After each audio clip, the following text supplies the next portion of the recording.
nobody tells people who are beginners, and I really wish somebody had told this to me, is that all of us who do creative work, like, we get into it, and we get into it because we have good taste. But it's like there's a gap, that for the first couple of years that you're making stuff, what you're making isn't so good, okay? It's not that great. It's trying to be good. It has ambition to be good, but it's not quite that good. But your taste, the thing that got you into the game, your taste is still killer. And your taste is good enough that you can tell that what you're making is kind of a disappointment to you. You know what I mean? A lot of people never get past that phase. A lot of people at that point, they quit. And the thing I would just like say to you with all my heart is that most everybody I know who does interesting creative work, they went through a phase of years where they had really good taste. They could tell what they were making wasn't as good as they wanted it to be. They knew it felt short. It didn't have this special thing that we wanted it to have.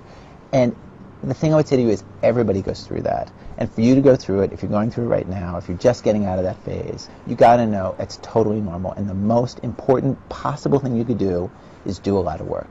Do a huge volume of work. Put yourself on a deadline so that every week or every month you know you're going to finish one story. Because it's only by actually going through a volume of work that you're actually going to catch up and close that gap. And the work you're making will be as good as your ambitions. In my case, like I took longer to figure out how to do this than anybody I've ever met. It takes a while. It's going to take you a while. It's normal to take a while, and you just have to fight your way through that. Okay?